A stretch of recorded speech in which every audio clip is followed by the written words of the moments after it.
Hello? Who's that? That's Rita? Don't that look like Rita, Nick? Rhea? Rhea. That is her. That's her? Yeah. Wait a All minute. right. Welcome, everyone. We are It so was Rhea. excited. What? Mm-hmm. Miss Felicia, Yes. we all can hear you. We're trying to get off. Oh. Thank you. If everybody can please mute yourselves. My name is Renita Francois. I'm the Executive Director of the Mayor's Action Plan for Neighborhood Safety. I want to thank everyone for joining us this evening. We are so thrilled and excited to be here after a really trying year and a half. Our young folks have worked really hard with Theater of the Oppressed, shifting what we thought initially would be an in-person program to a virtual program. And so we really want to honor that experience and the hard work that they've put in. And for those who may not be familiar with Theater of the Oppressed, Theater of the Oppressed partners with community members and local organizations to form theater troupes. And those troupes perform plays based on confronting economic inequality, racism, other social injustices, and human rights injustices that take place. Of course, these issues can be really difficult to dialogue around or to even understand and digest. And so by watching it unfold before our eyes through these performances and the very talented actors who are going to bring this to us today, we're able to really think critically about the issues that they're bringing to us. And hopefully it helps us to catalyze change, to think at the individual level, the community level, and of course, the political levels about how we can influence the culture change and just systemic change around these issues. So thank you so much to Theater of the Oppressed, I can't speak tonight, and the troupe for all of your hard work. And we look forward to a beautiful, beautiful presentation tonight. So thank you all of you for joining us.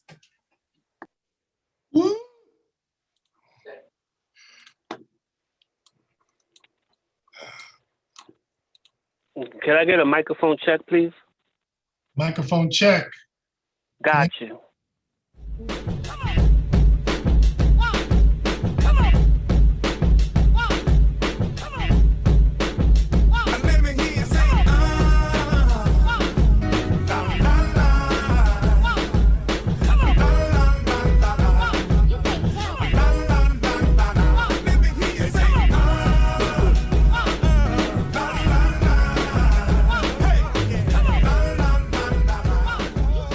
I want to see. Why you not let me see my father? So welcome to Theater of the Oppressed.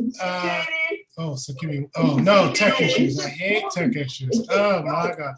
Welcome to Theater of the Oppressed. If you've never been to one of our shows, it is completely interactive. And so even though you're in the audience, we can see you, we can hear your beautiful faces, and we're so glad you're here. We can see Miss Watson watching TV. We can see the beautiful Miss Chappell and her hair. We can see everyone, and we're so glad that you're here.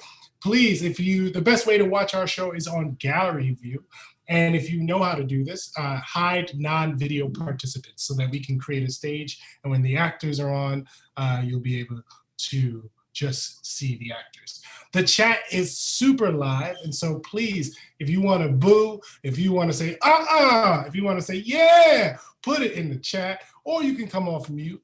But for the most part, please stay on mute until we are actually having a discussion. And as always, what we're saying here is that theaters is trying to show the possible. We may not solve oppression tonight, but we will have a good time and being able to discuss the things that are affecting our city and our young people. Without further ado, I want to bring out two very special jokers. We call them jokers because they're like the wild card in the deck. They had to deal for the whole year with working with young folks on the Zoom machine and coming up with the show. Without any further ado, please welcome Tasha and Garyana. Woo! Hi, everybody. Good evening, good evening, good evening. It's good to have you here. I'm not sure if Garyana's up here. Trying to make sure my view is how it needs to be, but welcome, everyone. All right, so on this season of The Imposters, we witnessed the lives of 10 youth living in NYCHA housing as they navigate what it means to feel safe. Now, we've now come to the season finale of our show, in which we have 5 finalists.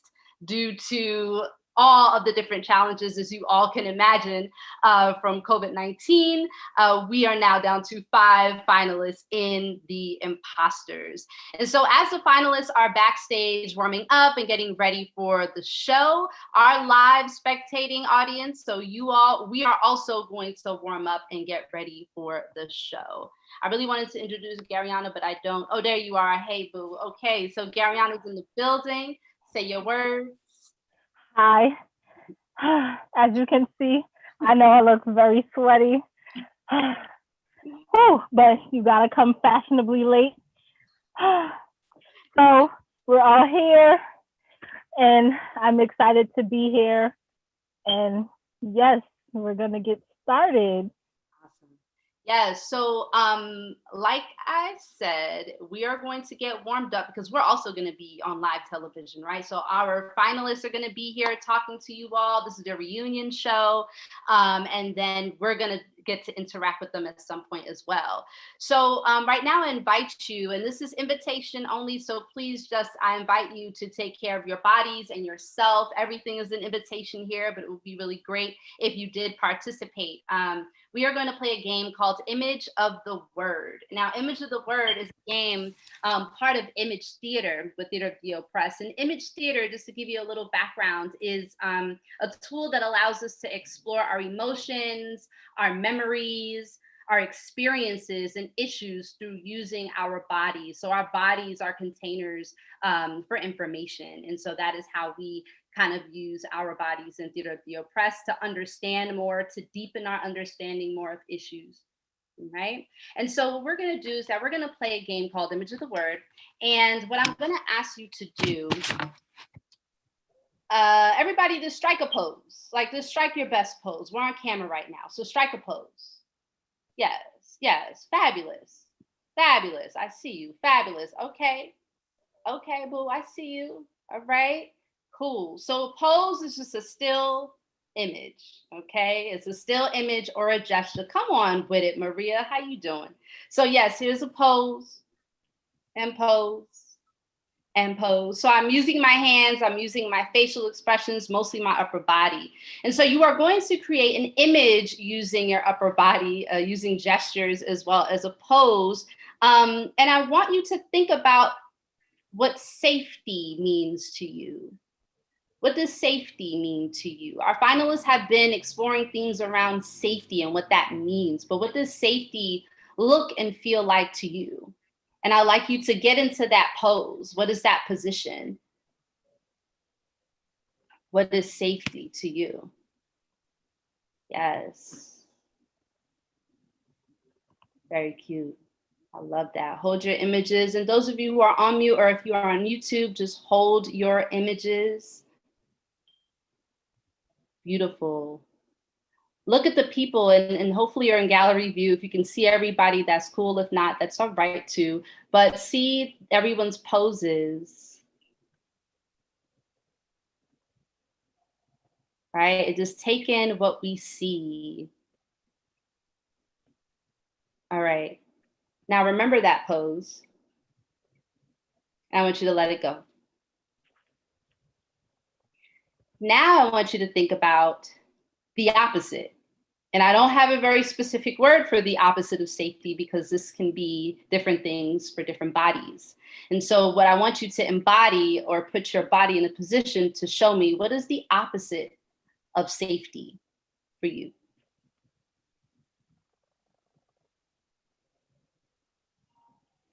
Yes.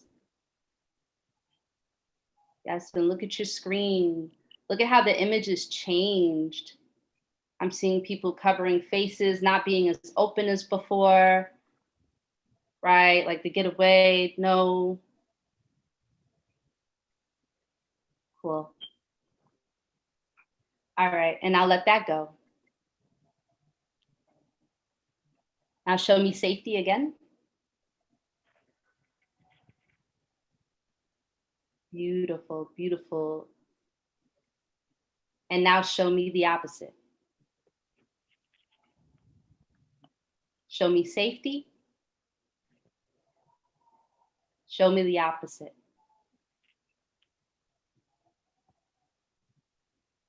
Now let it go.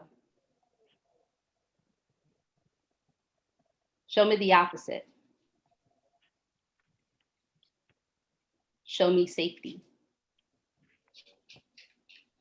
Beautiful. So in your safety pose, just hold your pose. What I'm going to do, and I wanted to clap, but I feel like that's gonna trigger the dog that I have here to bark, but I'm gonna count. So we're gonna do something called micro movements. So they're just small movements to get from one image to the next. So Gariana, if you can just play with me for a second.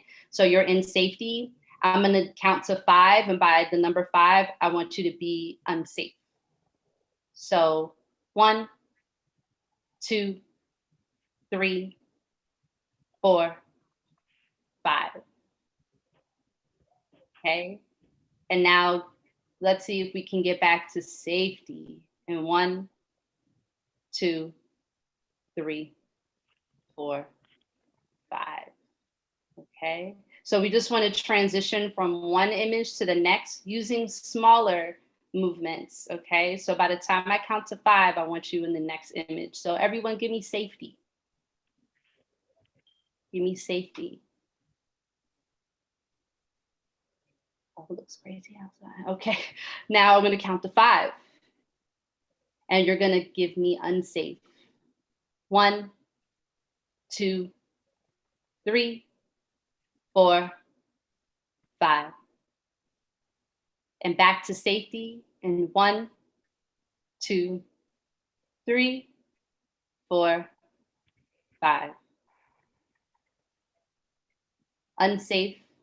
1, 2, 3, 4, 5. And let's get back to safety in 1, 2, 3, 4, 5. Thank you. You can shake this off. Awesome. Thank you so much for participating in that warm up. I really want us to get grounded in this idea of safety and what it means and what it feels like to you. What feels safe for me may feel safe for the next person, but we won't know unless we, you know, had conversations about it and about our boundaries and all of those kinds of things. And so this group really took a while, 10 weeks, to come together to really explore this idea of safety and what it means to them and what does it mean to feel safe in the environments that they're in. And so we are going to reflect back on our season. So we're just going to get a little bit of a season recap. All right. And so here we go. And I will invite you all to turn your cameras off because we're going to get started with the show. So thank you for indulging in that activity. Keep thinking about safety. Keep thinking about what that means for you. Okay. All right, waiting for a few more folks to come off of the mute or to go on mute. Thank you.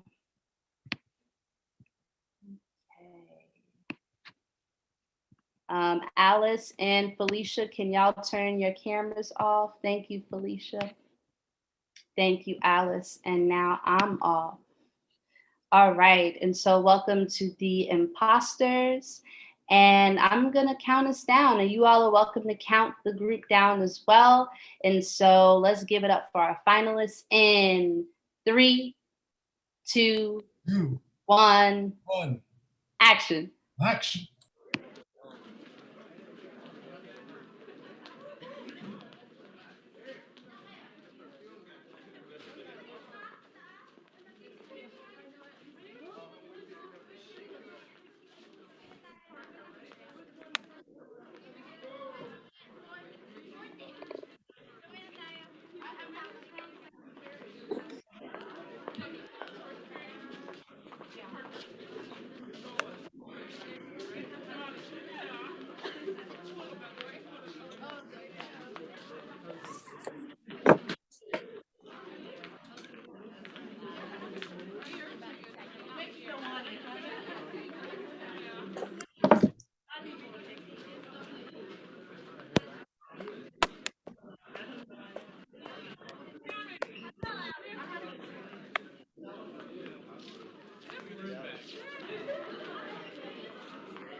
Please stand by. Technical difficulties.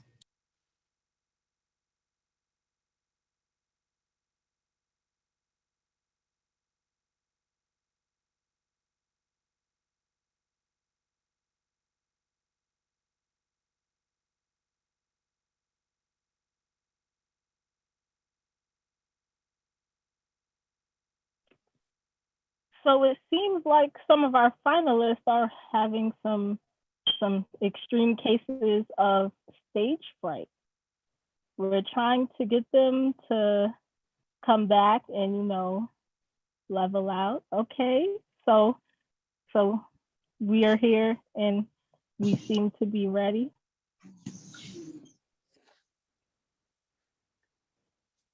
Woo, we love you. Yes, yes. All right. And we're going to start from the top.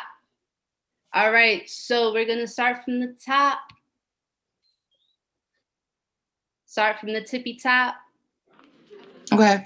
All right. And so 3, 2, 1, action. Hi, Brittany. What are you doing outside of class? I'm going to my next class.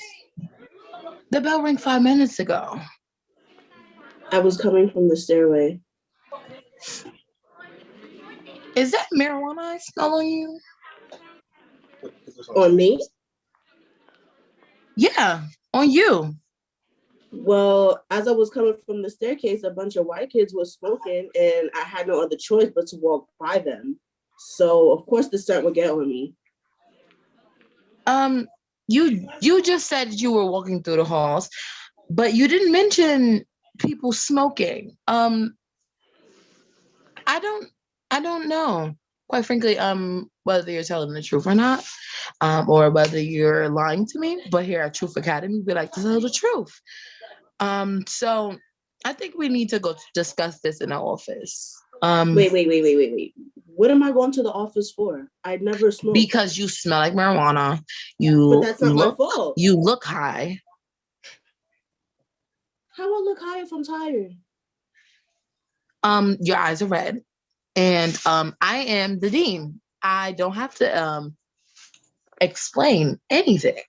So walk with me to the office and we'll determine your punishment for smoking on school grounds. I'm not going to the office because I didn't smoke.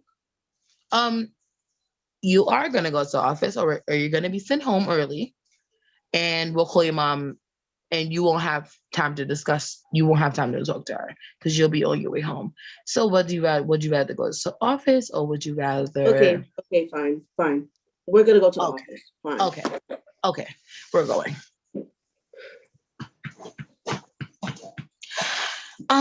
Okay. What's your mom's number again? Okay, I got it. Thank you.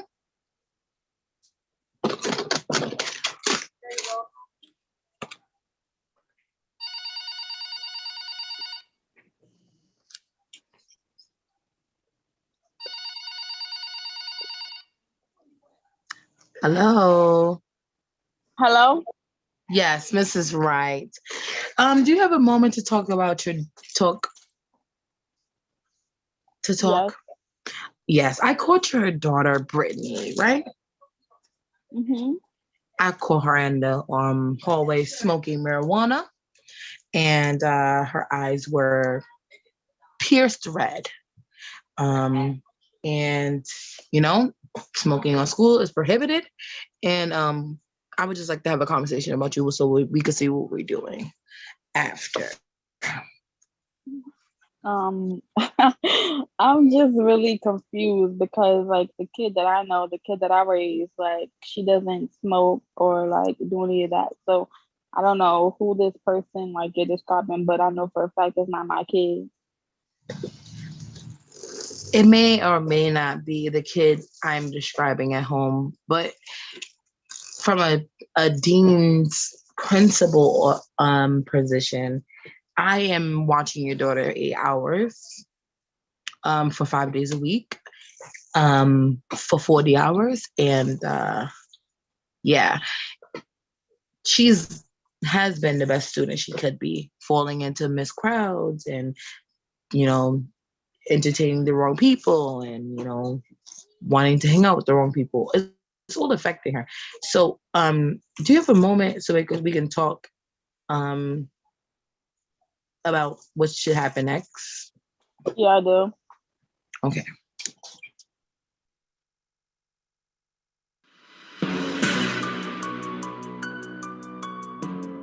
I don't understand why this dean is doing this to me.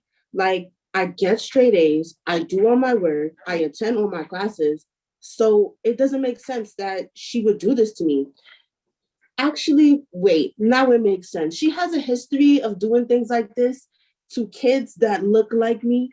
So, because I mean, the other day, a white girl, she was smoking weed, she got caught, and she only got a 2-day suspension. But for somebody like me, when I didn't smoke at all, obviously I get a 10-day suspension. Like that just don't make any sense.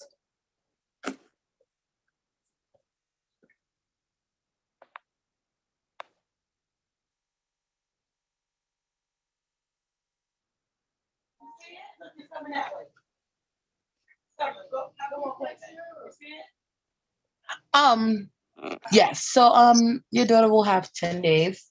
Um, that will be just my suspension. And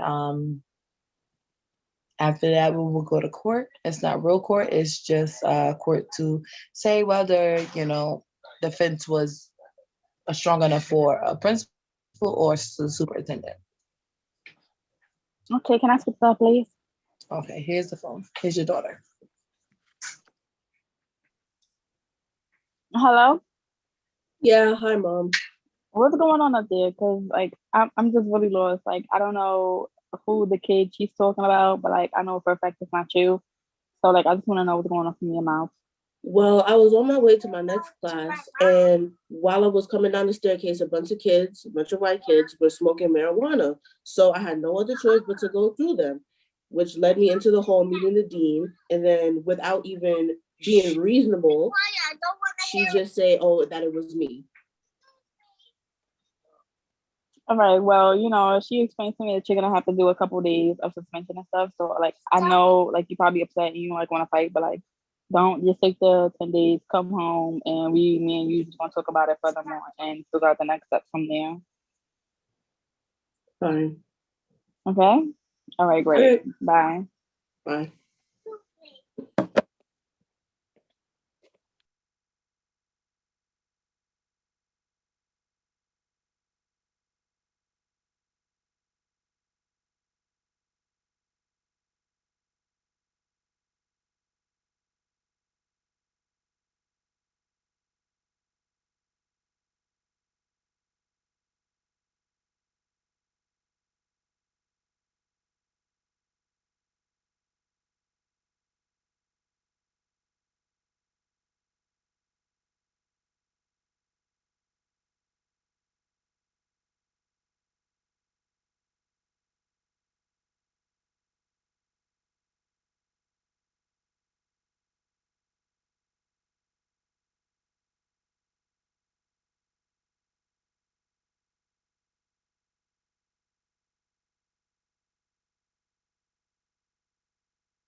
More technical difficulties. Stand by.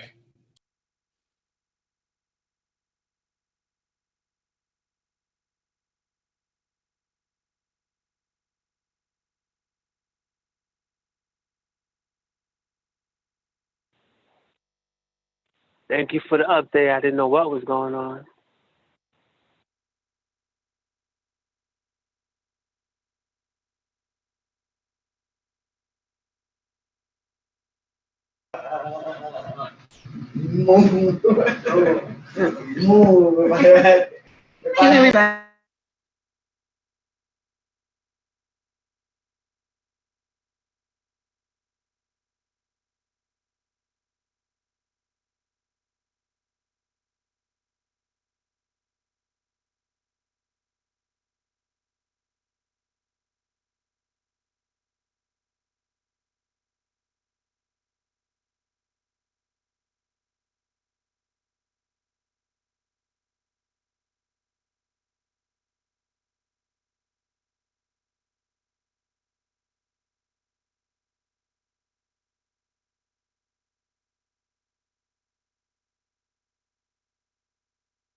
Are our jokers there?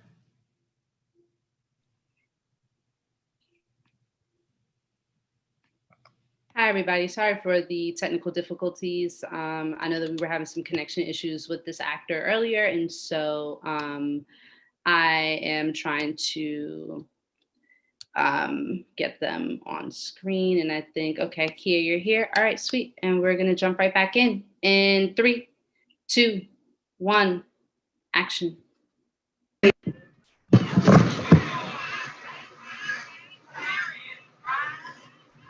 That's all clear. Hello? Oh, so we're having a picnic today? All right. Okay, so I have to go to the store and get all of this stuff. All right, I'll be there. Okay. All right. See? Now I gotta go to the store and get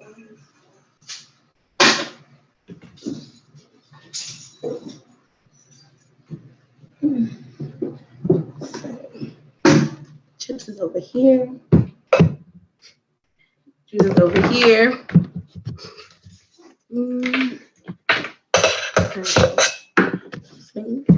Now that line is hella long. Let's just ring it up at self-checkout. So the chips, the juice.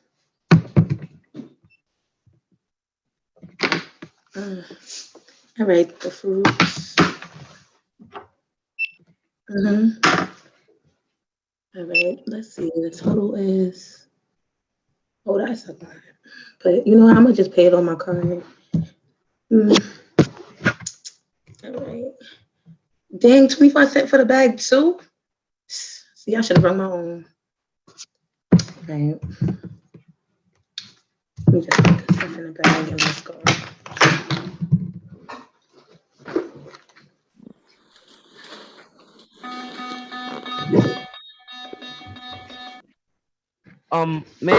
Ma'am, where's your receipt? Excuse me, first of all, hold on, let me check the bag real quick. This man is being rude, like, I must have left the receipt in the machine. Sorry, ma'am. In the store, you need a receipt. It's like, I need to write it. I need a signature off. I'm sorry. I must have left it in the machine, sir. But I paid for this stuff. As you can see, I paid for it. I got the bag with the logo of the store. I know you do, but I still need the receipt. There's nothing I could do. I just need the receipt. All right, so did I come in here with a bag? No. Right, but I'm leaving here with a bag with the logo of the store. So I should be able to go because that could be proof enough that I paid for my stuff. Like, one, the bag could have dropped in the store. You could have picked it up. Two, your vibes is off. Like, you wearing jogger pants with a sweater. You look suspicious in the store. I've been following you back around. I look suspicious. You know what? If I leave this store right now, what would you do? I'm gonna have to stop you right there. You're not taking none of the bags, and we're just gonna have to call the cops. All right. Call the cops, like. Call the cops? What do you mean call the cops? Like, baggy clothes? What? I look suspicious. What does that mean? It's probably because, I see it. I know what it is. He gonna call the cops. I don't want to deal with them. I know what to do.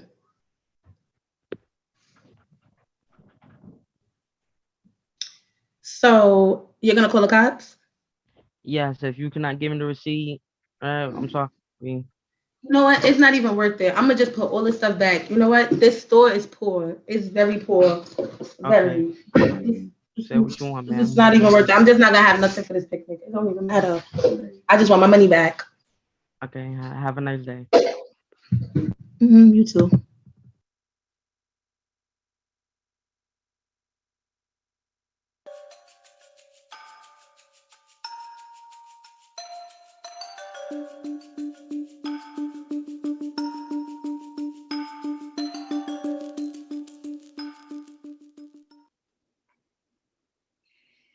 Ooh, okay. And so, wow, we just saw some footage. We just saw some highlights of our season together. Remember that these were real stories, right? Real stories that came to life on stage tonight. And so let's bring our finalists out onto the stage. You can give them their round of applause, their shout outs, their thumbs up. So all my actors, all my finalists to the stage. Yes, yes, yes. Thank you. Throw your hand claps in there. Yes, yes. Awesome. I love that we're already naming things in the chat. Y'all were in it. Y'all were in it. So before we interact with our live audience to take a deeper look at these scenes about what happened, I think there's a question that we all kind of wanted to know the answer to. And like, did you ever think that you'd be a finalist on The Imposters? Like, did you ever think that it could be you?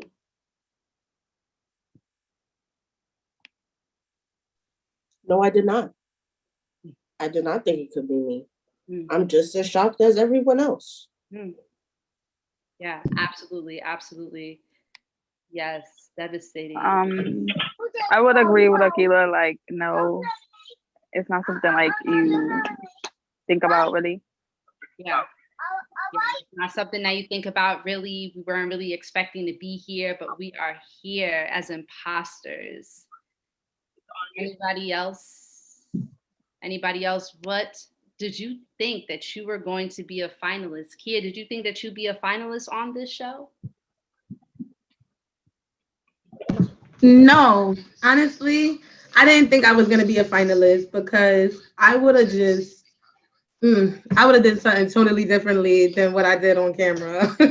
Yeah, we're gonna talk about those things that you could have done, right? And I know our audience is already kind of talking about the issues that they're seeing in the show, and so.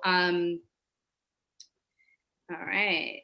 Thank you, finalists, for sharing, and thank you for letting us take a peek at your lives. And so, for the audience, like, what did you see and hear happen in these stories? What did you see and hear happen in these stories? And you can put in the chat, or you can raise your hand to speak.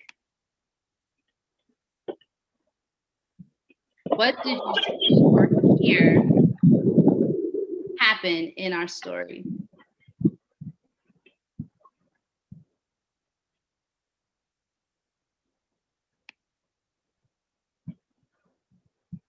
Think about the problems that you saw. Yes, so we got shaming, tone policing, your vibe is off. I do not want to say your name incorrectly, but Alaire? Correct. Awesome, okay. I saw profiling. It touched me because, you know, I've experienced these things as well, you know, the institutional racism, you know, very, very touching. Their performance was, well, it was real. Felt it. I was getting kind of angry. I said, I wonder if I could sit down through this here. All right, well, sit with that anger, because we might need that anger. We might need we might need it in a few minutes. But thank you so much, Alaire. Tamara is saying a lot of assumptions being made without any proof or evidence. Okay. So anything else that you saw our actors? Remember, we have 2 scenes. So what did you see or hear in either one of those scenes? I don't see any other hands, but thank you so much, Alaire, for raising your hand. Anything else? Wonderful.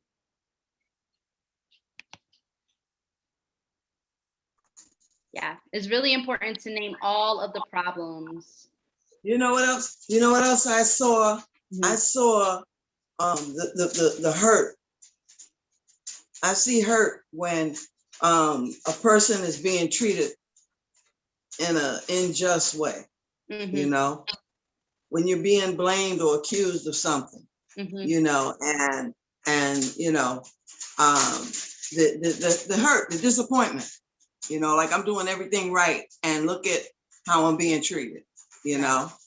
And then the other young lady, I loved her, Kia, loved her reaction was, especially when she said, I'm not going to spend my money here no more, something like that. I think she said that. So I said, that was good. That's how that's how we should be dealing with this stuff.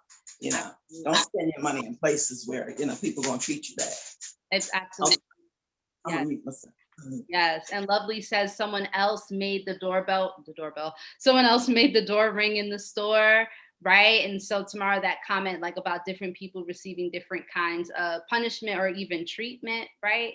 Not everybody was being stopped for that receipt.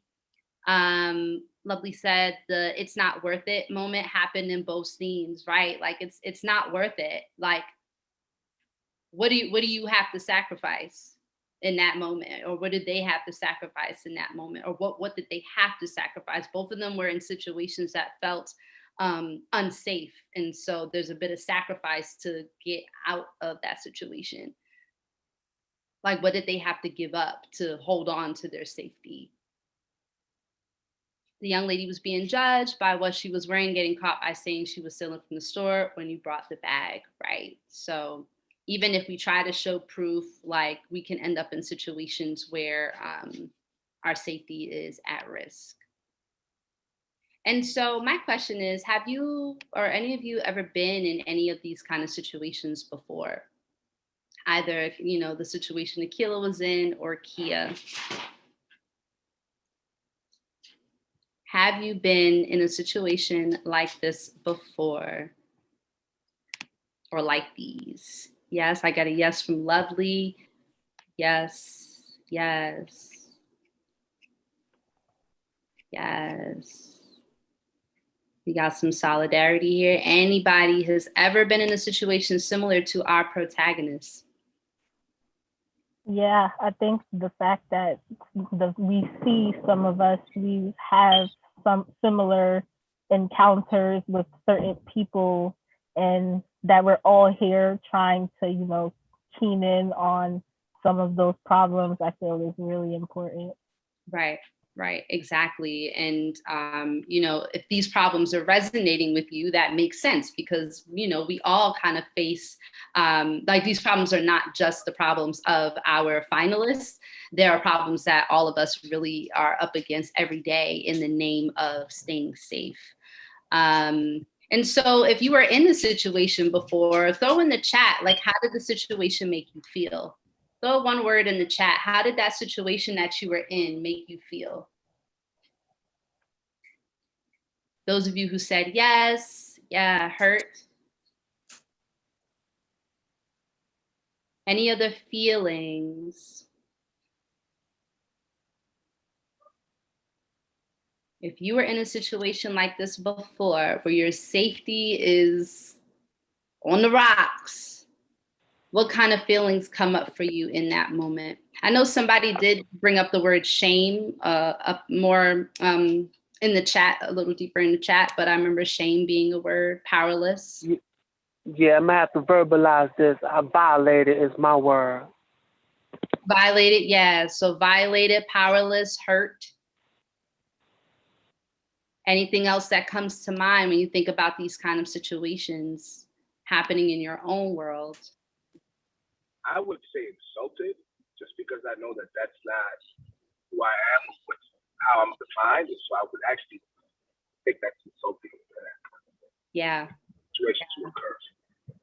Yeah, I like that. I like that that response, like, it's not who I am, right? It's not who I am. And then this idea of the imposters, of like how we might have to show up as imposters just to get by, or people may look at us as if we're the imposters, right?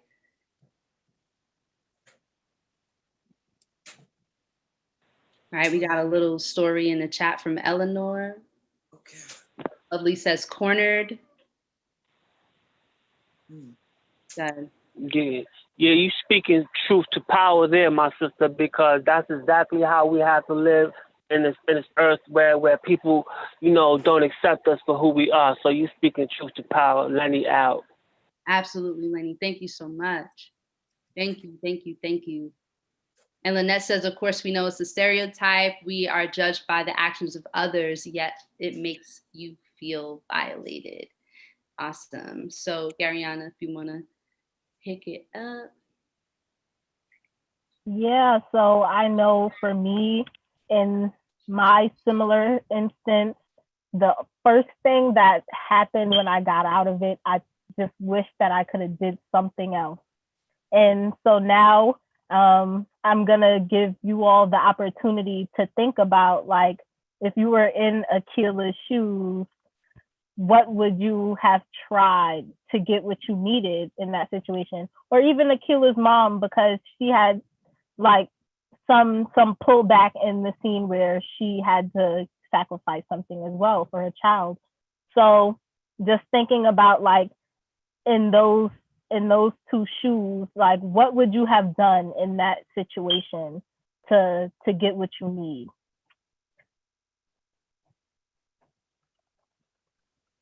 Yeah, so we are going to break off into breakout rooms. So in your breakout rooms, you're just going to talk with folks in your group about, do you have any ideas of things that you or that someone in your group can try?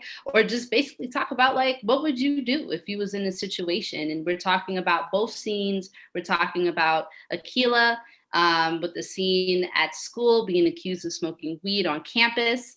Her mom is also somebody who's really interesting. Like, maybe her mom could have made different choices as well. So let's talk about that. And then think about the Kia scene with Pop. Like, what could Kia have done differently? I know Kia had already said, like, there's other things I would have done in that situation, but what would you have done in that store situation?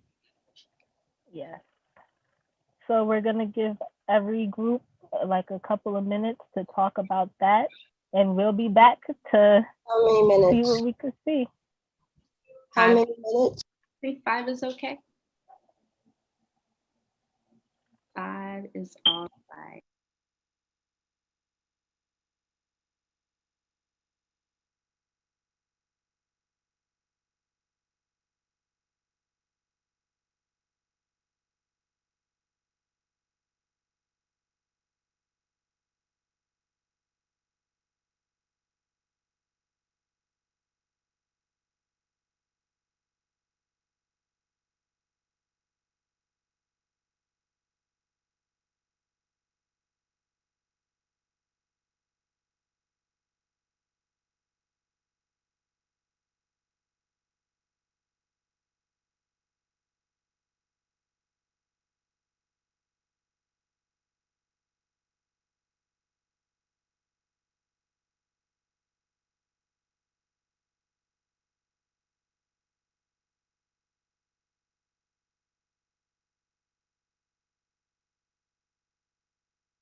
I accidentally put y'all in the room, so you can come back.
Ask you.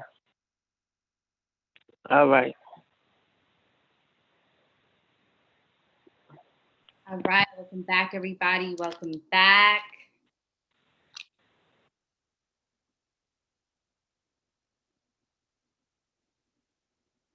Okay. So I hope that y'all were talking about some interventions and some things that you would try in these scenes. And so with Theater of the Oppressed, what we do, we ask our spectators, so those of you in the audience, to really think about ways in which you could respond as the protagonist. And so I'm excited to see what folks have gotten. And I think we have Naya. So Garion, I think we're actually good to go with the original plan.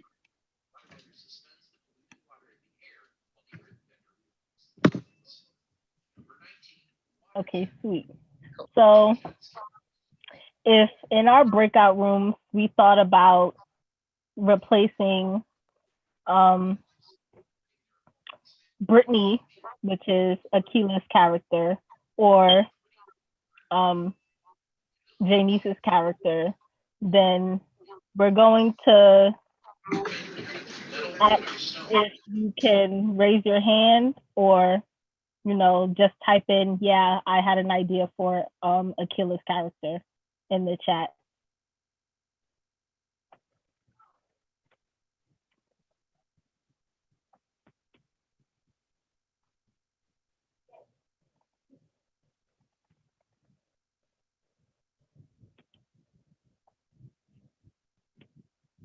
So yeah, any ideas of if you were that student and your dean or principal caught you in the hallway, like what would you do to try to get out of that situation?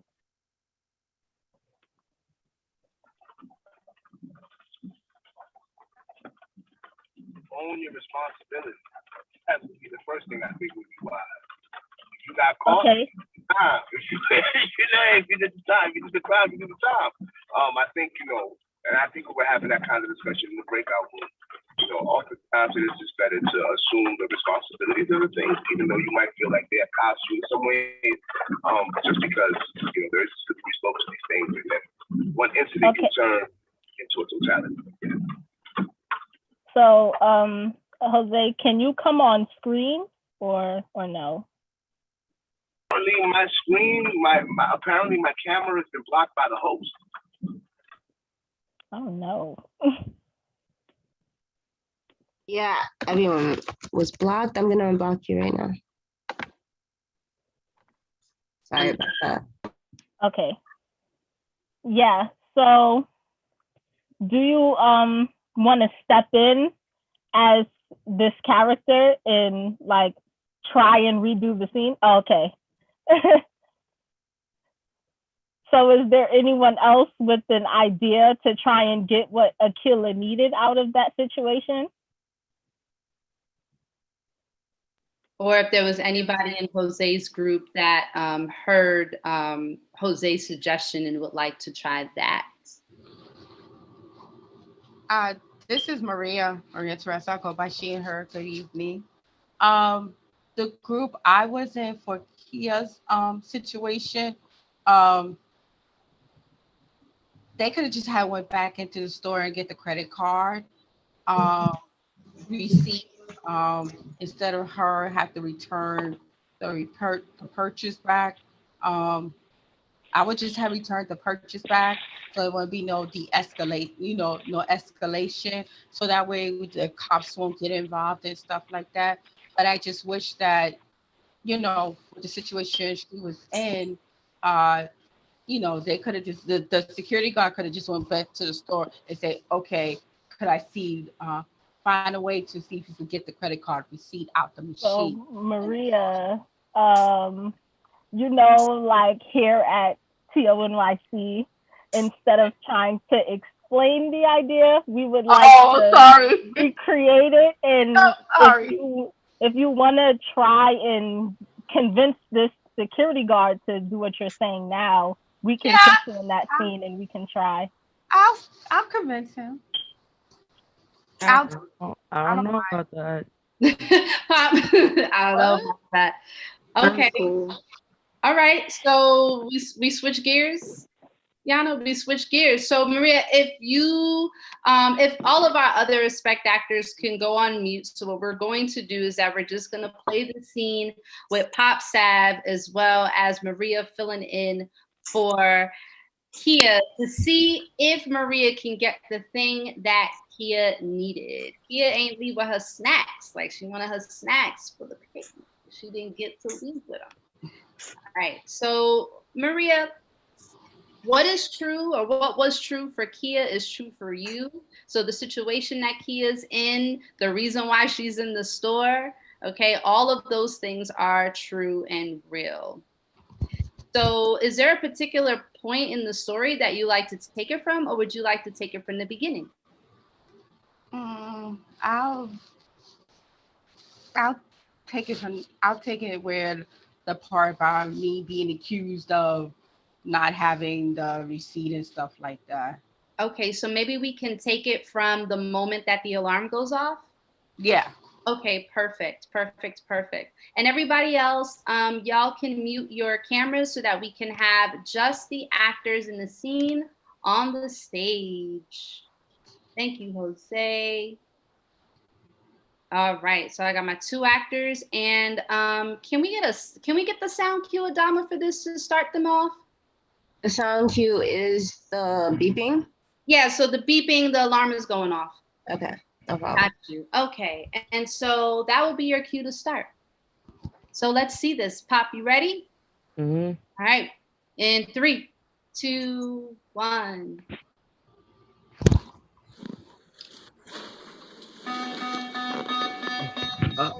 Ma'am. What? Yes, yes. Where you think you're going? I'm getting ready to go out.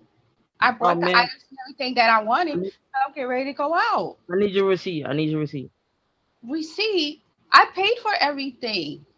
Okay, but at this store, you still need a receipt. Even though it says self-checkout, you still need a receipt. I'm sorry. That's just the store policy. So I'll look in my bag. I know I probably put it in my bag. Mm-hmm. Oh, it's not in the bag. I'm looking all over for it. Is it possible we could go back to the machine? Yeah, we could. Okay. But I need that receipt though. Yes. So I'm gonna run back to the machine. Okay.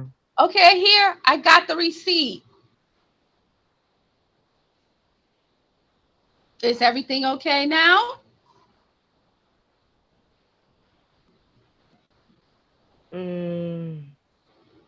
Nah, some of that you got paid with cash, and you only pay with card. Okay. You gotta put stuff back. It's mostly food that I got here. What's the problem? Half of that is on card, and half that you have to pay with cash. So the stuff that you got on card, you can keep that. But if you don't got no cash to pay for the stuff that needs to pay for cash, you can't take that. I didn't. I only brought food. It seems like you're accusing me of getting other stuff, which I only brought food. I understand that, ma'am. I understand that, but to tell you the truth, the way you dress right now, it don't look like. Yeah, the way you dress right now, I'm sorry. It doesn't look like you came in here for shopping or anything. Why are you doing that? Only thing I did was go here, get some food. You asked me for the receipt. I went back to the machine, got the receipt, and now all of a sudden you're accusing me? I'm sorry, ma'am. It look like you been doing stuff that I don't know, and I don't need no. That's called discrimination right there. That's called discrimination. I need to make a phone call right now because this is not helping the situation. I need my food to take care of my family and stuff like that. Second of all, you should never, ever judge a sister for the way she dresses. You understand me? I'm going to make a quick phone call. Make a call to? I'm going to call up Legal Aid Society. That's right. Or actually, I'm going to call up the Human Rights Commissioner. That's right. I'm calling up the Human Rights Commissioner so you could get fired. Well, is that a problem? Is it? Ma'am, I got the telephone in my hand, brother. ma'am, you know what? I'm sorry for the misdelay. You going about your business. Thank you. I appreciate that. Bye. And Steve, wow. She had me with the management thing. She had me with the management thing. I couldn't do nothing. She said she gonna get the manager. She said a whole lot of things that threw me off. I'm like, oh my. Yes, Maria came to Yes. hot shit. She got numbers to call, okay? My head. Right. She was on me. She didn't let me speak. She said, I'm gonna get the manager on you. I'm gonna get this on you. I was like, okay. Wow. Okay. I need my job. Okay. So let's talk about this. Let's talk about this scene because we saw a few things. So Kia, I know you have a few questions for our audience. So you can start us off. Right. I just want to say thank you, Maria, for stepping in. We appreciate you. Okay. Let's give her a round of applause, everybody. Thank you. And secondly, I just want to ask, did anybody notice anything different from when I tried it? Did Maria do anything differently? And what was it that she done that was different? Like, what did she do that was different? Can I answer? Yes, you can. She asked if she could go back to see if she could retrieve the receipt out of the machine, was one thing. And then the next thing was she started making threats about the NAACP and so forth and so on. So he didn't want to deal with that. It got real for him. He said so much name that I don't know. And I'm like, all right. Yeah. The management would have been a good next step too. Management, and then sometimes you got to use the media. You know, if you threaten people with the media, that usually will work too. You know. You know what? You get 50% off in my store. Thank you, brother. Thank you. I really do appreciate that. That was excellent. I enjoyed that. Thank you. Can I play like devil's advocate right now, just for a second?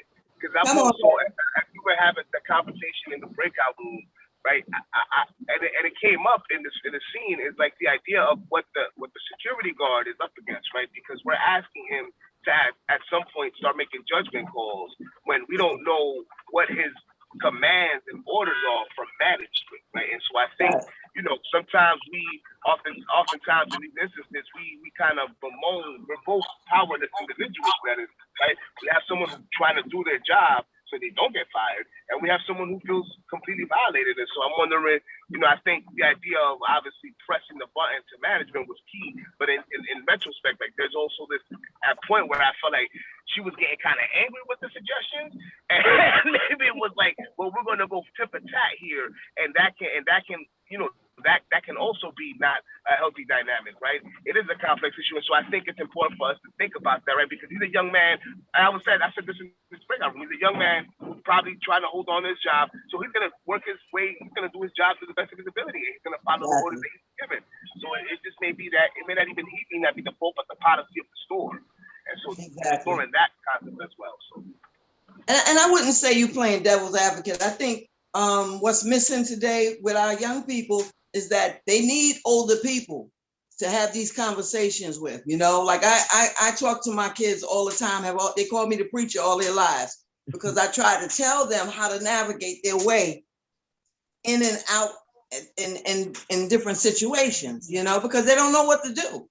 And young people are going to be young people. So they do need that guidance, So this is good because this here is like, okay, we're going to draw this scenario up and then we're going to talk about, what we're going to see how you handle it. And then we're going to tweak it. Right. So now when you leave here, you got a little bit more tools in your box and know how to, handle yourself in case the situation you should run into the situation, because you will just because of who you are, And I also just want to say that Maria, when she stepped in, she first just said, can I go see if the receipt's here? She didn't respond defensively.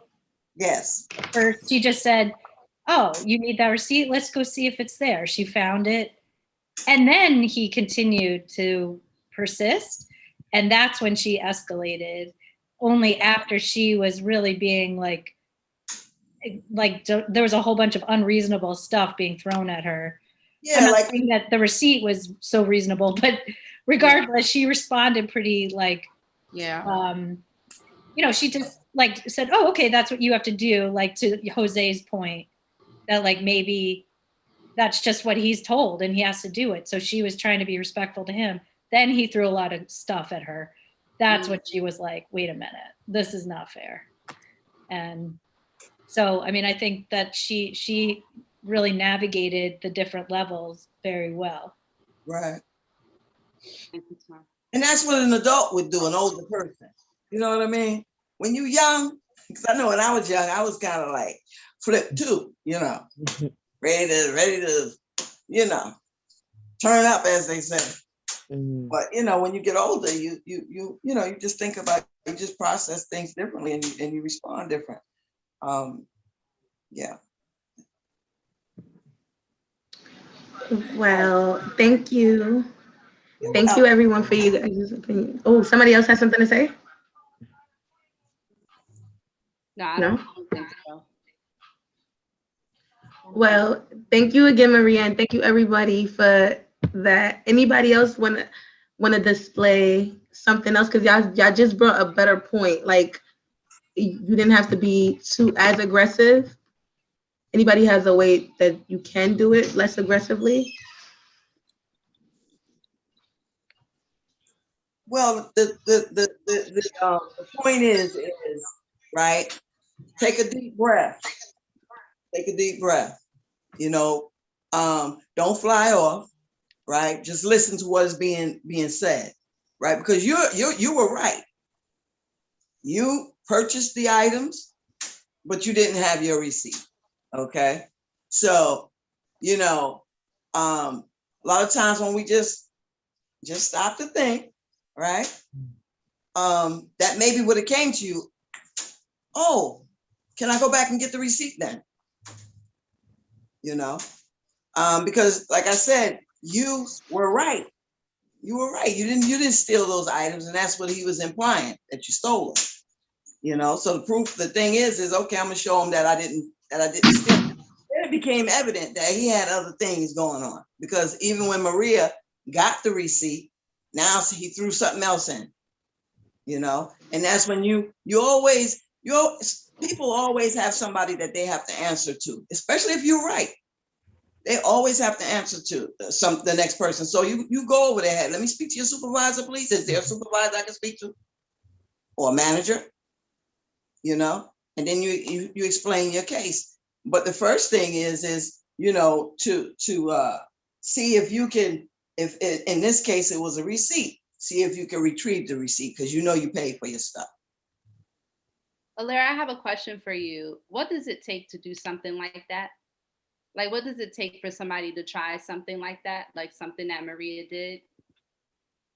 Well, for one thing, Maria is older, and when you get older, you tend to do things. When we're older, we tend to do things differently, right? Experience kind of changes you. Because like I said, when I was young, I responded, I was flip too, right? But it takes the parents, really. Okay, like I said, I have children, I have grandchildren, and I talk to them and tell them how to maneuver in a world that is so hostile towards them, right? So I want to open this question up to the rest of the spectators, and thank you, Kia, but I think this will just be the last question for this one. But I saw that Tamara said it takes a lot of patience, but also it is exhausting, right? So Tamara, do you have anything that you want to add to that, as far as like, what does it take to do something like this? Well, I mean, Kia was just trying to do her daily shopping. She was just doing a normal task. Like there was no And she did nothing, she did absolutely nothing wrong. She did exactly everything that she should. She went, she used the self-service. She did the only thing that she made a mistake on, which wasn't even a mistake, is that she didn't have her receipt in her hand. Right. When she walked out, and she looked the way she looked, and and so even if she did all those other steps that Maria showed, which I think were completely, great, it's just, that's really tiring. It's exhausting to have to like prove yourself all the time just because apparently she looked like she shouldn't be shopping in that store, according to the guard, once he was pressed. Right. And that's, just every one of those little like incidents is gonna, as much as you may be patient over and over and over again, that's just got to be exhausting. Absolutely. It is exhausting. Absolutely. Yes. It is exhausting. It's exhausting to pretend, or it's exhausting to try to like do things just for the sake of just getting by or just being able to get home. Right. There's Okay, a couple Natasha, I have a question. Yes, Lynette. Okay. In the event that you don't have the receipt, how would you prove that you did purchase the item? You did purchase the item from the store. How do you actually prove that? I like what was it Maria when she played? She said if she did not have the receipt, she can prove that she purchased it by bringing up the credit card information or calling for the manager. Because sometimes you do have to get your day disrupted in order to prove yourself by enduring that time to prove that you are innocent. So if you don't have the receipt, how do you prove yourself? I mean, I think that's a case by case situation. And I think that the security guard was more so targeting this person, right? We were talking about young people, right? And young people often, when we go into stores, we are kind of looked at as, oh, that young person doesn't have money, or they're in here like taking candy or taking this or taking that. And so I kind of wanted to tie it back to this whole idea of like needing the adults, but I think that this is really an issue that young people are up against a lot when we take up certain spaces. But as far as not having the receipt, I mean, I've personally been in that situation and I couldn't make a return. Like I literally went to self-checkout, realized I bought the wrong thing, and they were like, no. So I really think it's a case by case and a store by store situation. Wow. Like sometimes they'll let you prove it, and sometimes I'll be up against people and they're just like, sorry, and close the door on you, right? We get doors closed on us all the time. And so I think, again, Lynette, it's a case by case. Thank you. But there's some questions here that I really want to get other audience members to kind of talk about before we do an intervention in the previous scene or the first scene. This idea about young people, right? And so tying this question back, like what would it take for a young person, other than age, other than experiences, what do you think that young people need in order to be able to get what they need when they're up against situations like this, where they may be accused of something that they didn't do or targeted because of who they are? What does that look like? What else could they do? What does it take? Well, first of all, the first and most vital aspect of it all is to remain calm.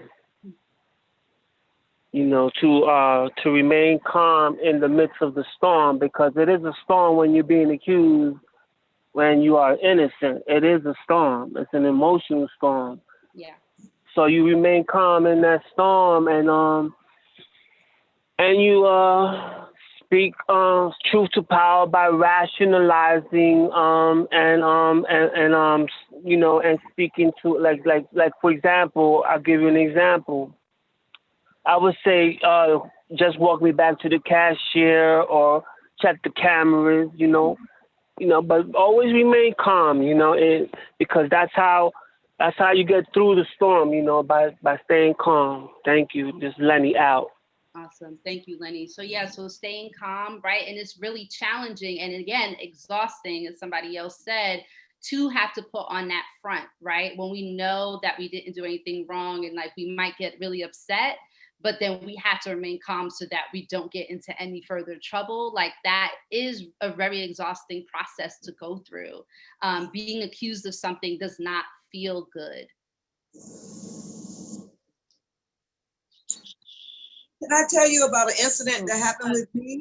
Hold on, Ale. I have a question in the chat. This is really interesting. So is remaining calm a way of tone policing? Do you all think that that is a way of being tone policed?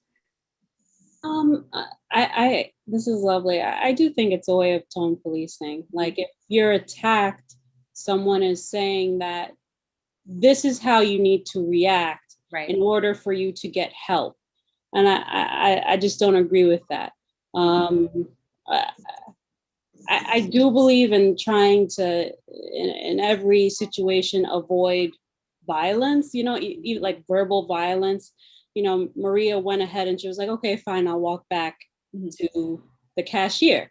Right. That might not have been my first reaction if I was attacked the way that she was attacked by that worker. I probably would have said, okay, check the camera. I'm going to stand here. And I try to use as few words as possible. And it's like, I'm not afraid of being angry if I've been attacked. I try not to be verbally violent, but I'm like, okay, you've accused me of something. The thing that you've accused me of requires proof. Now you go work to find the proof. I'm going to stand here and be inconvenienced, which I am, and accused and embarrassed, but you're going to go work. Absolutely. Go check the camera. I wouldn't have moved 1 single inch from the door. Absolutely. And I don't have to stay calm. Like if someone punched me in the face, which is kind of like what shame is, it has like physical effects on the body, being shamed, yelled at. Like if someone punched you in the face, no one's gonna say, oh, you know, make sure you stay calm. It's like, you know, protect yourself.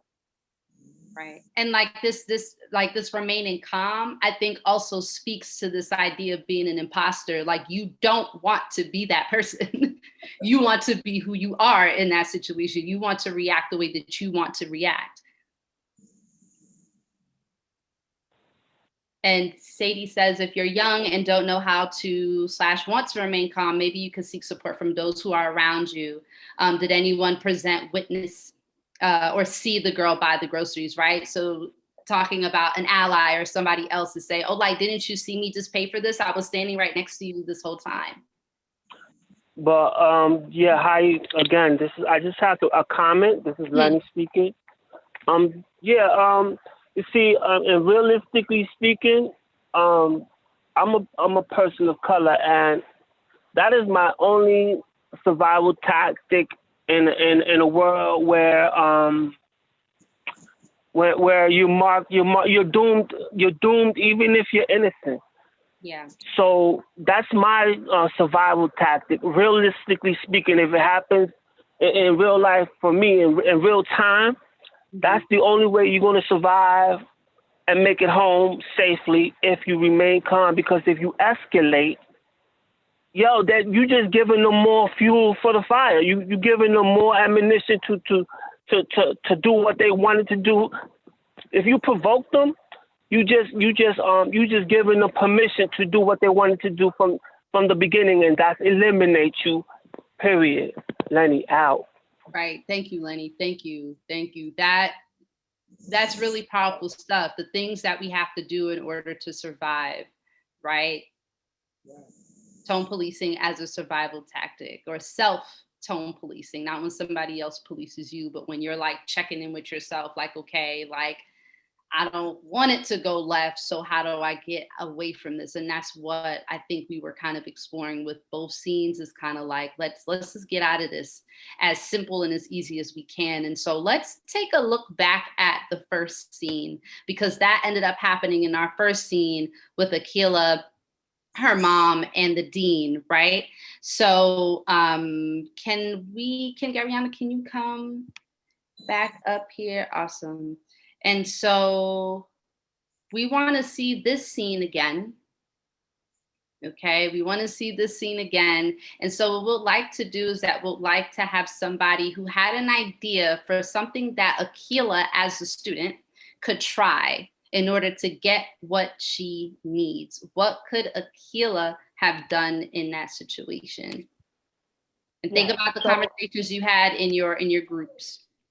Yeah, so like any of the ideas or like themes that you talked about in the groups with the school scene, we're going to do what Maria did in the last scene and kind of like redo with your idea in the scene. So, and we're gonna see what happens. Yeah. Yeah. So do we have anyone from the audience that would like to try something as Akilah?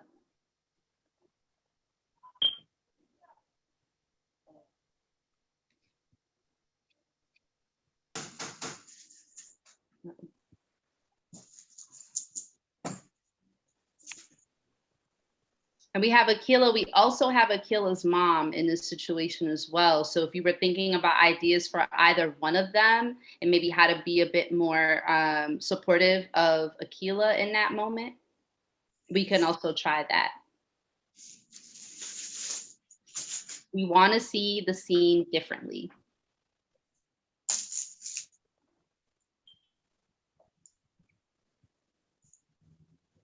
No, I'll do it.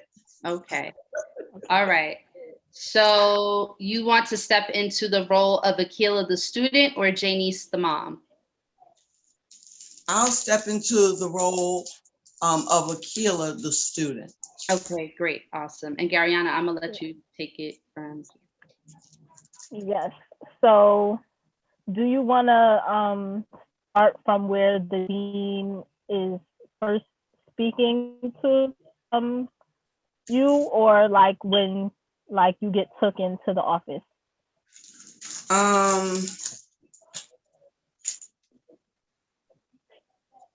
When the dean is first speaking to me. Okay, great.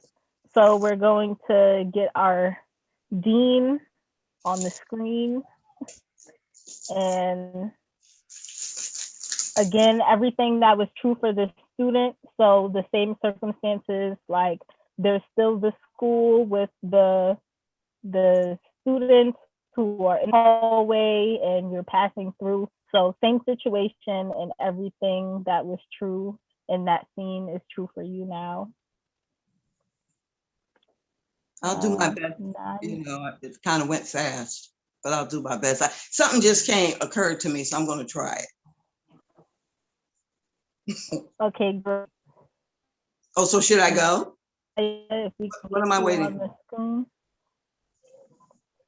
for? Our dean. Yeah, our dean. So basically like the person who's done, yeah. Yeah. Naya, the person who was the dean. Okay. If we don't have Naya, I don't mind playing the dean. Yeah. So just remind me where we're taking it from. From when you first, yeah. From the very beginning. We're taking, yeah, basically. Okay, cool. Okay, cool. Okay. You're accusing me. All right. Cool. And I'm on screen. Okay, cool. I'll turn my cameras off. Awesome. Sweet. So 3, 2, 1, action.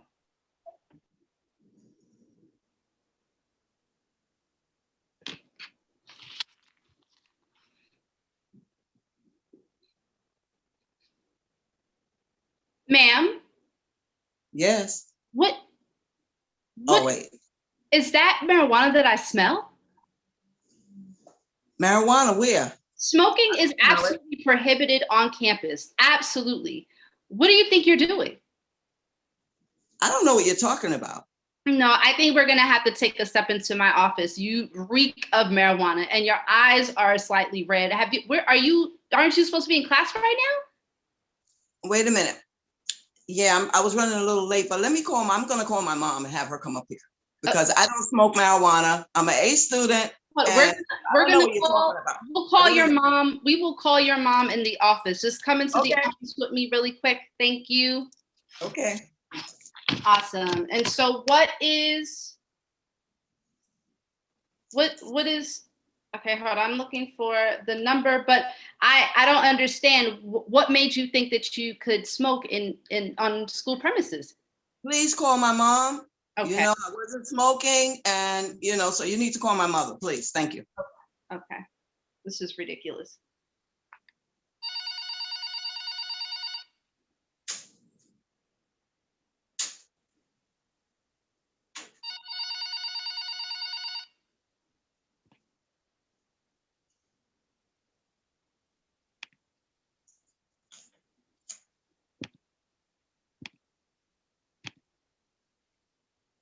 Not yet.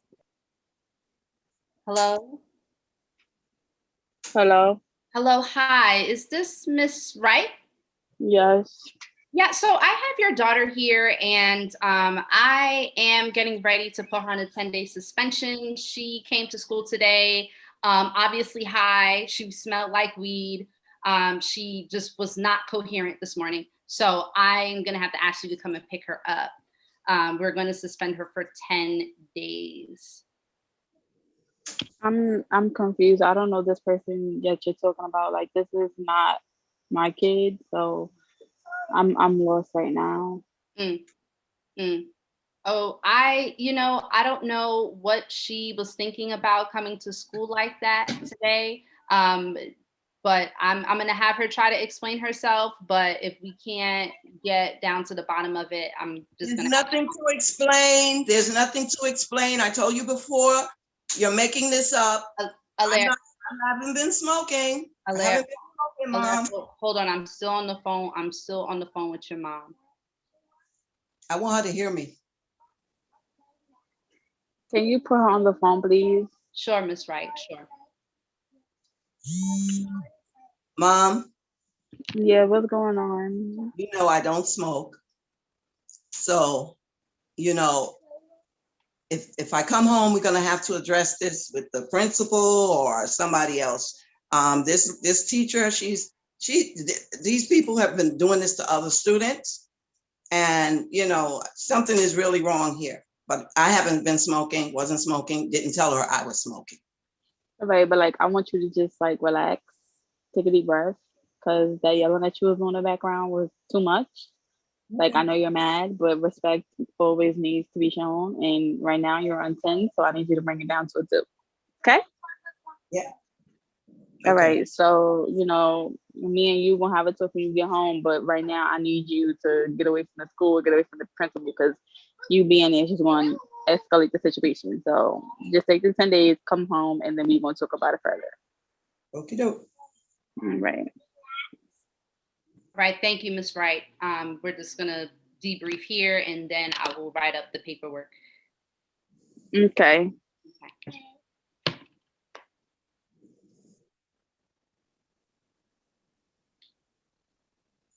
All right, I'm calling Scene on myself. So Scene.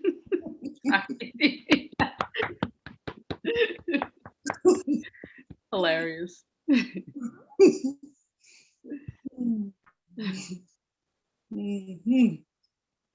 have to come out of that. Akila, do you want to come up and ask some questions?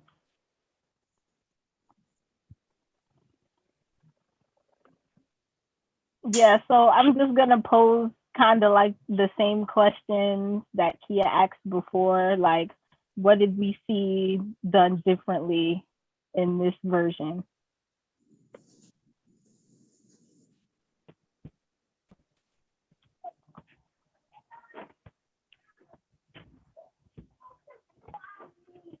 Well, one of the things I remember something's coming to me. I think she said that she explained, you know, that she was coming down the hallway or something and some girls were smoking and she walked through and maybe that's how the smoke got on her or something, you know? Yeah. That was different. that didn't happen this time, you know.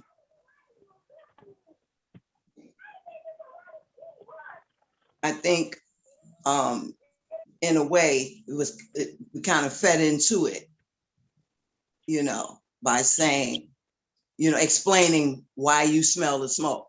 My thing is, I don't know what you're talking about. I know I wasn't smoking. So, you know, I'm not gonna, you know, go along with you or agree with you. That's your opinion, and I'm gonna stand my ground. And you know, I don't smoke, so I don't know about what you smell. You know, I don't know what you're talking about. Did we see anything else?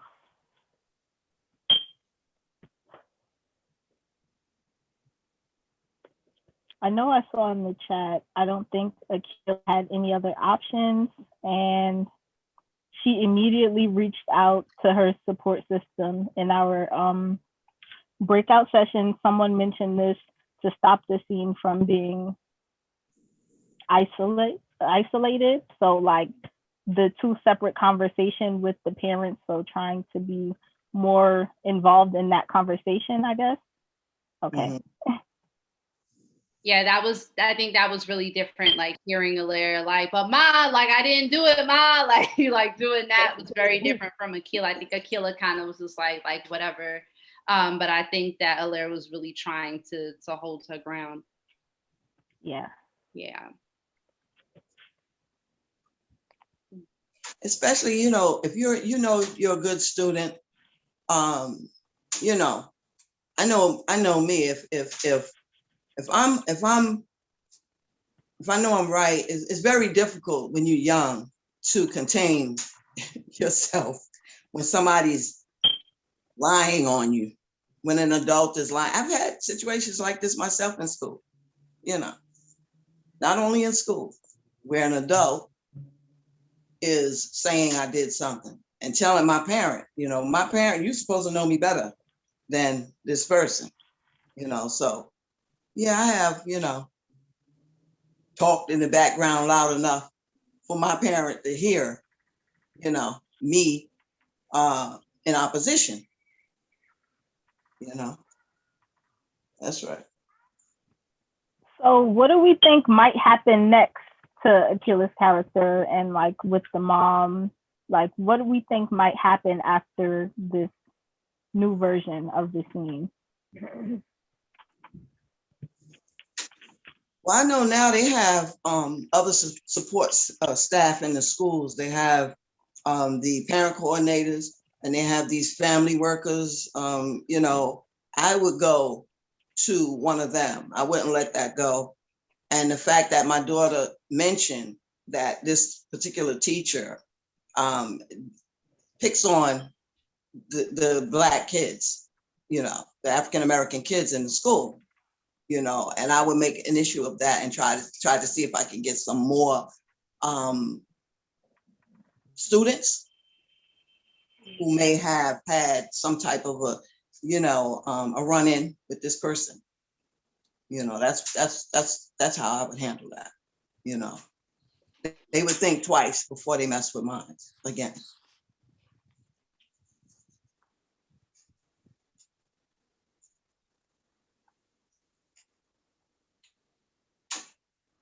Tamara said it seems like her mom believes her, so hopefully she will reach out to others in leadership to try to appeal the decision. You know, the word tends to get around when things happen, and especially amongst the peers, amongst the young people, you know. But, you know, you're talking about a 10-day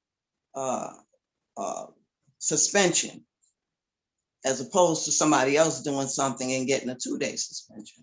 I would definitely have to make an issue of that. You know, the bias, you know. My daughter is a good student. She has an A student. She'll have no type of records, you know, nothing on her, no blemishes on her record. I raise her with respect, you know, because even in that situation, she carried herself in a respectful way. She wasn't, you know, cursing or, out of control. So I'm gonna defend her and defend that record, keep that record clean. I think we have something else from Tamara. Tamara, did you have something that you wanted to add around like what could have happened next potentially? I'm not totally clear on if this is it's the dean is different than the principal or whatever the leadership structure is, but yeah, but whatever. Like, either way, really powerful person. I don't know. Yeah, or if it's just a teacher or whatever it is. But the point being that like it sounds like there needs to be like one thing we talked about in our small group was like the mother doing a follow-up, just like come in and have a meeting with, if it's this is the top leader, then just have it with them. But if it's this person and the top leader, to say like, again, this is not my daughter. I've spoken to her about this. It does not sound like there was any direct evidence. I believe her when she tells me this wasn't, like a 10-day suspension is excessive. How do we make sure that this doesn't happen again? Like, how do we take this down, whatever the like, right. But like something once you're out of that immediate situation, because it sounded like, who knows what situation the mother was in that moment also, like she was just called suddenly. She could be at work, she could be, so anyway, just to like be able to pull out from that immediate, like kind of emotional situation and like bring some resolution and also clarity that this is not going to just be overlooked and that there's real attention being brought.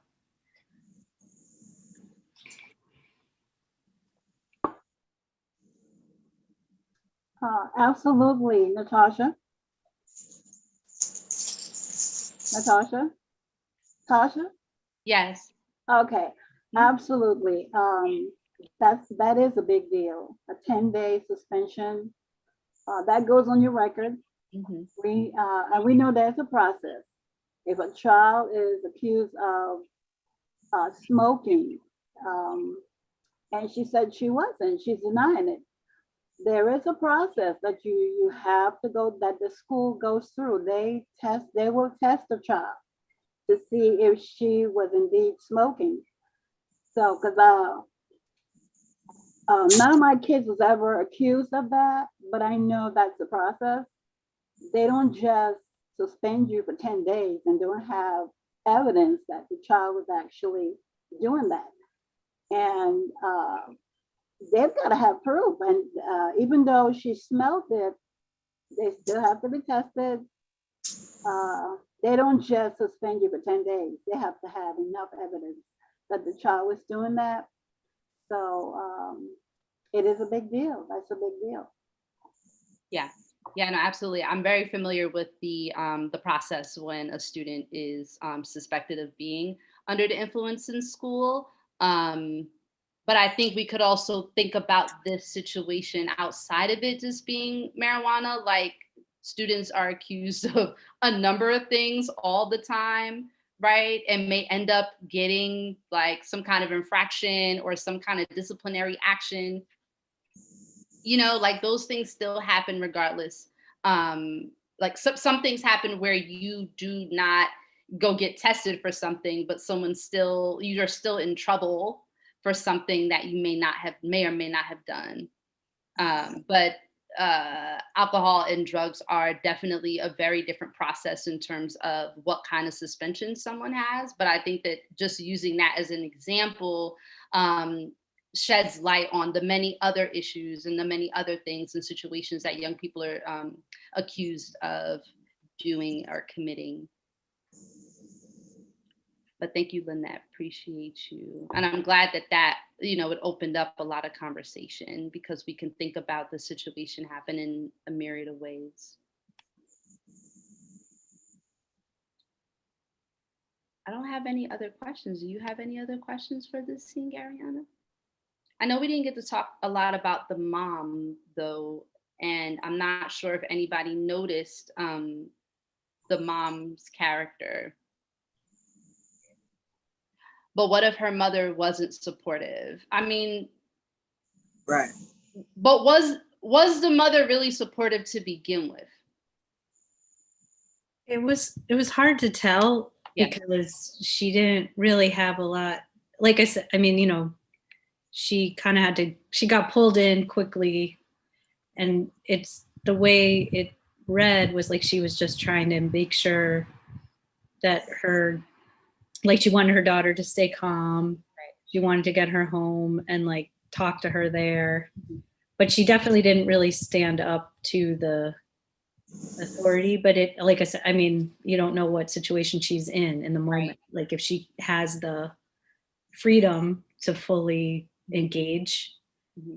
That's why I was sort of suggesting that she try to pull something, you know, like come back to her or come back. That survivalist mode or that survivalist mindset is kind of very similar to that second scene where the mom is just like, just do what you have to do to get out. We'll talk about it later, but just get out, versus really exploring like, but no, I did not do this. Even though I know that you believe me, but the person that I need to have believe me is not believing me, right? So no, I feel you. I feel you on that. So was the mom really an ally in this situation? And maybe she was just being the kind of ally that she knew how to be, right? So yeah, I'm glad we were able to talk about some more possibilities there.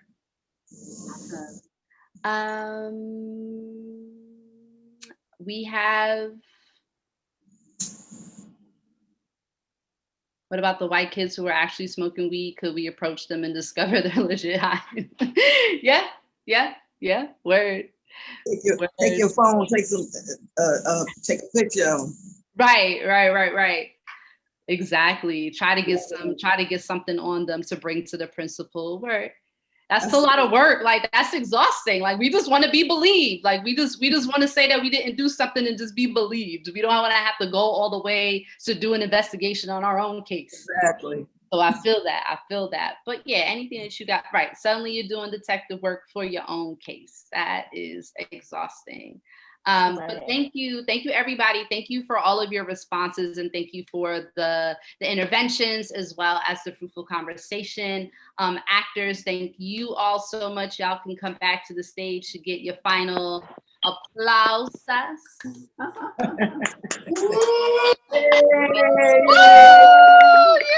Yay. Bravo.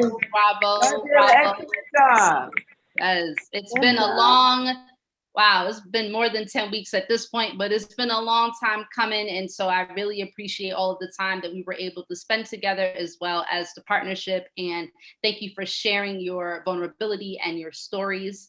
Garyana, if you have any final words before we have Maria and Lenny come up. Yeah.